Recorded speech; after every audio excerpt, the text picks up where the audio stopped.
Hi everyone, this is Mark with Ease Investing. Today we're going to talk about the three main technicals to look at when you are selling a put. Selling a put means that you are agreeing to buy a stock by a certain date if that stock is below your selected price. Watch my other videos if you do not know what it means to sell a put. For selling a put, there are three main technicals to look at. But remember, two things are very important before you sell a put. Number one, make sure it is a stock that you already want to own. And number two, make sure that the price you select for your put is a price that you are very comfortable owning the stock. If you follow those two rules, it will keep you out of a lot of trouble. These three technicals come after those first two rules.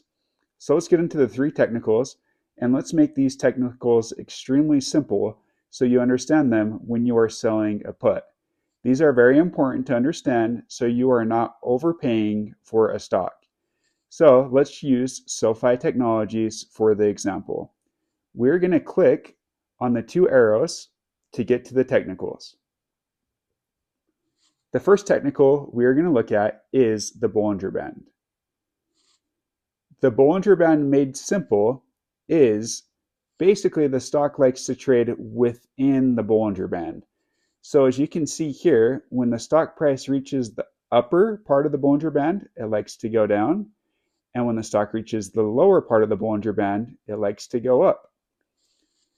Now with the Bollinger Band, when you are selling a put, you want to select a stock price where it's at the bottom portion of the Bollinger Band because it is more likely that the stock's going to increase in value compared to if you're selling a put when the stock is at the upper portion of the Bollinger Band.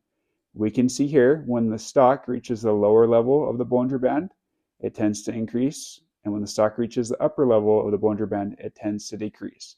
So the important part of the Bollinger Band when you are selling a put is looking for a stock that is at the lower part of the Bollinger Band. That is the first technical made simple. The next technical we're going to go over is the moving average. I am going to select two moving averages, the 200-day and the 50-day.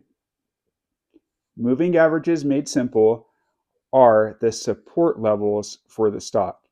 So generally speaking, when a stock reaches the level of its moving average, it tends to be the stock's support at that level. So we can see in this example that SoFi is below the 50-day moving average, but it is above the 200-day moving average.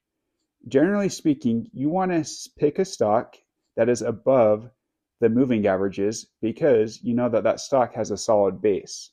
Once the stock has fallen below both the 50-day and 200-day moving average, the stock has lost its support. So when you are selling a put, you want to make sure that, generally speaking, the stock is above its moving averages. These are the moving averages made simple when selling a put.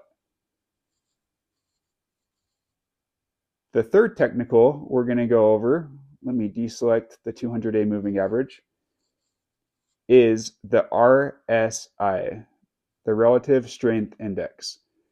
The RSI is an indicator that shows us if a stock is overbought or oversold.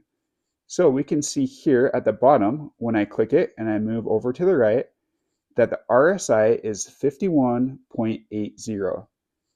Generally speaking, when a RSI is close to 60, it means that the stock is overbought. So that would not be a good time to sell a put, generally speaking. When the RSI is closer to the 30 or 40 range, it shows us that the stock is oversold, and that generally is a good time to be selling a put.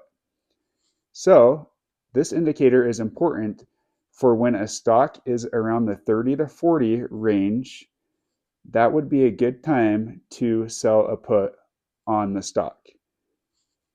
In this video, we have discussed the three technicals when selling a put. The three technicals were the Bollinger Band, the moving averages, and the RSI. Hopefully this video provides value to you. If it does, please like and subscribe. Have a very nice